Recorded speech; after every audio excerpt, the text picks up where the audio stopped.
আল্লাহ বলেন সৃষ্টির সেরা, এক জায়গায় বলেন চতুষ্পদ জন্তু কুকুর থেকেও আরো নিকৃষ্ট, তাইলে আমি কোন দলের অন্তর্ভুক্ত?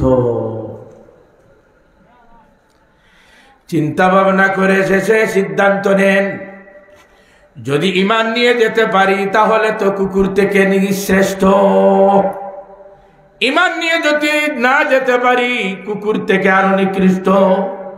ঈমান নিয়ে যাওয়া, ঈমান নিয়ে না যাওয়া, ফয়সালা তো হবে মৃত্যুর সময়। মৃত্যু তো এখন ঘটে নাই, ঘটবে, তাহলে ফয়সালা সামনে আল্লাহর পক্ষ থেকে পরে হবে। আমি এর আগে কুকুর থেকে শ্রেষ্ঠ এটা আমি আমার ক্ষেত্রে বলতে পারি না। খেয়াল করছেন না? এত বড় আল্লাহর ওলি নিজের ক্ষেত্রে বলতেছেন আমি কুকুর থেকে শ্রেষ্ঠ, এটা আমি বলতে পারবো না, মৃত্যুর সময় পরে ফয়সালা হবে। এখন কুকুরকে বলতেছেন যাও, তোমার রাস্তায় সোজা তুমি যাও, আমি নিচে নেমে গেলাম। হাজিরিনে কেরাম, ঘটনা থেকে শিক্ষা আমরা নিব, আমল বেশি করি, এর উপর ভিত্তি করে আমি ভালো, আমি শ্রেষ্ঠ এই কথা বলা যাবে না। মাল বেশি, অহংকার এসে যায়, কারুনের কথা স্মরণ করি, বংশ আমার উঁচু পর্যায়, এর দিকে লক্ষ্য করে অহংকার এসে যায়, ফাতেমা রাদিয়াল্লাহু তাআলা আনহার কথা স্মরণ করি। কবরে রাখা হচ্ছে, আর কবরকে সম্বোধন করে বলা হচ্ছে হে কবর, বুঝতেছো, চিনো কাকে রাখা হচ্ছে? মুহাম্মদ সাল্লাল্লাহু আলাইহি ওয়াসাল্লামের মেয়ে আলী রাদিয়াল্লাহু তাআলা আনহুর স্ত্রী, হাসান হুসাইনের মা। কোন নারীকে রাখা হচ্ছে, কোন মহিলাকে রাখা হচ্ছে? খবর চিনো, বুঝতেছো? খবর জবাবে বলে কে কার কি কিছুই জানি না, আমি বুঝি না, আমি বুঝি কে কি আমল করে নিয়ে এসেছেন এটা। ফাতেমা রাদিয়াল্লাহু তাআলা আনহার বাবার মতো আর কারো বাবা আছেন? বলেন আর কোন বাবা এমন আছেন? এত বড় বাবার দোহাই দিয়েও রক্ষা পাওয়া যায় না। কবর এমন জবাব দিতেছে, আমি যদি আরো নিচে কারো কথা বলি রক্ষার তো কোনো পথ নাই, অতএব এটার কথা মনে করো আমি তাকাব্বুর, অহংকারের শিকার হওয়া ঠিক নয়। হাজিরিনে কেরাম, আল্লাহ রাব্বুল আলামিন বলেন উসজুদু লিআদম ফাসাজাদু ইল্লা ইবলিস আবা ওয়াস্তাকবারা ওয়া কানা মিনাল কাফিরিন। অহংকার, তাকাব্বুর থাকার কারণে সর্বপ্রথম ইবলিস আল্লাহর নাফরমানি করেছে। এই রোগে আক্রান্ত হয়ে যদি আমি এই নাফরমানি করি তাহলে আমি শয়তানের অনুসারী হয়ে গেলাম। বলেন না ঠিক কি ঠিক না? আমি শয়তানের অনুসারী হয়ে গেলাম। এই রোগ এত মারাত্মক রোগ, একটা রোগের কারণে মানুষ থেকে অসংখ্য গুনাহ হয়। এইটাগুলো থেকে মুক্তি পাওয়ার পথ আমি প্রথম বলে ফেলেছি, চক্ষু বন্ধ করে নির্দিষ্ট সময় নির্দিষ্ট স্থানে মনকে বুঝানো, সকালবেলা বিকালবেলা হিসাব নেওয়া, কতটুকু বুঝাইলাম আর এর উপর মনের গতি কিভাবে সারাটা দিন গেল, এইভাবে চলতে থাকে। এই রোগ আর ভিতরে থাকতে পারবে না। হাজিরিনে কেরাম, এই রোগ যদি বর্জন করতে পারি তাহলে আমার উপকার হবে। এই রোগে আক্রান্ত থাকি শুধু ক্ষতি আর ক্ষতি হবে। নবীজি বলেন মান তাকাব্বারা ওয়াদাহুল্লাহ, অহংকার মানুষের ভিতরে থাকে, আল্লাহ মর্যাদা ঘটাইতে থাকেন। লাস্ট পর্যায়ে ওই ব্যক্তি মানুষের দৃষ্টিতে কুকুর এবং শুয়োর থেকে হয়ে যায় আরো নিকৃষ্ট। এর বিপরীত একজন মানুষ বিনয়ী হয়ে যায়, নম্র হয়ে যায়। নবীজি বলেন মান তাওয়াযা লিল্লাহ রাফাহুল্লাহ, বিনয়ী হয়ে একজন মানুষ আল্লাহ রাব্বুল আলামিন তার মর্যাদাকে বাড়াইতে থাকেন, বাড়াইতে থাকেন, বাড়াইতে বাড়াইতে এমন পর্যায়ে যায় যে কেউ আর তার নিকটে যাওয়া সম্ভব হয় না। আমাদের নবী মুহাম্মদ সাল্লাল্লাহু আলাইহি ওয়াসাল্লাম সবচেয়ে বড় বিনয়ী ছিলেন, এতে তার মর্যাদা বাড়তে থাকে।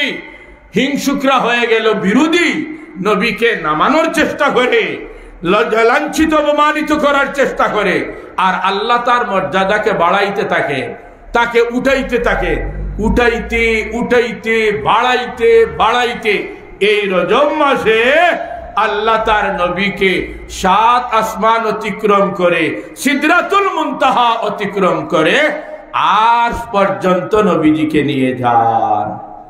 জুড়ে হল না? ঠিক না? ঠিক না? নবীজি বলেন, মান তাওয়াজা লিল্লাহ রাফাহুল্লাহ।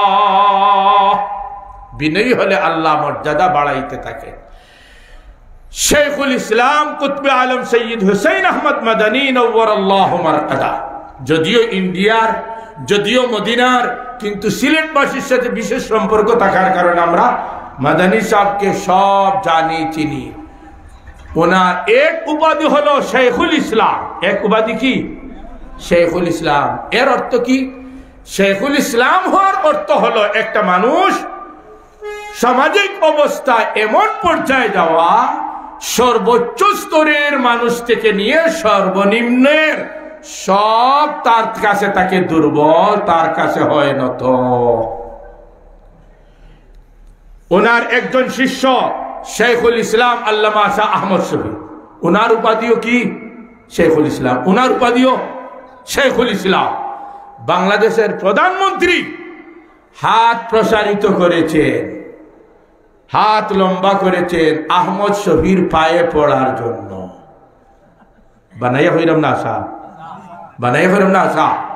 শেখুল ইসলাম এমন ব্যক্তিকে বলে সর্বোচ্চ পর্যায়ের যে হয় সেও ওই ব্যক্তির কাছে দুর্বল, নত হয়।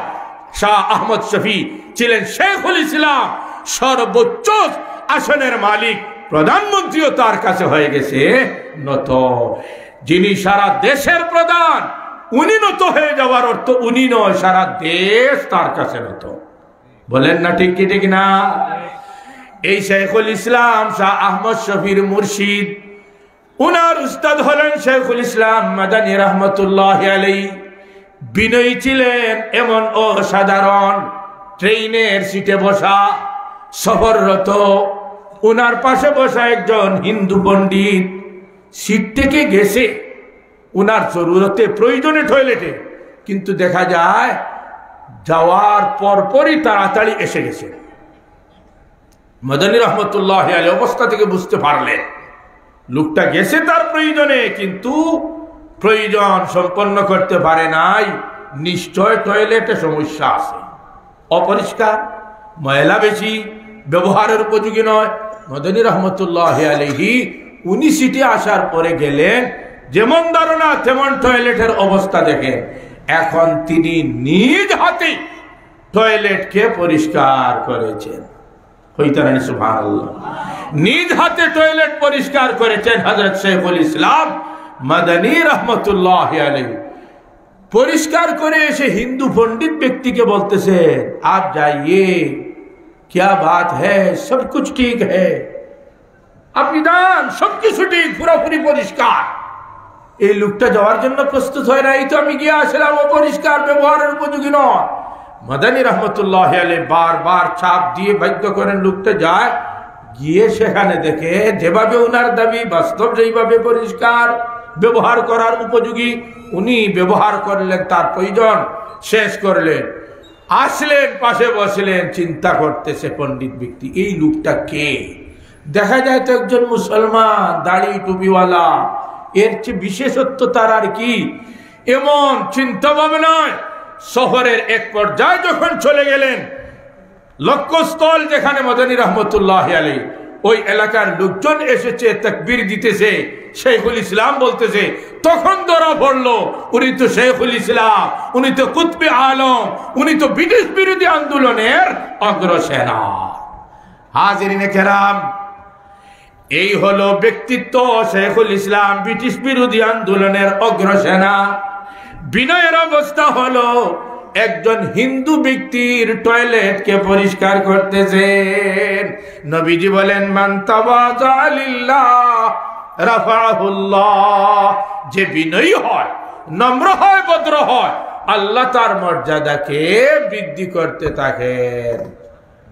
আল্লাহ যে রোগে মানুষ ধ্বংস হয় অহংকার পতনের মূল, আজকে থেকে আমরা সবরে পাক করিয়া দিলাম।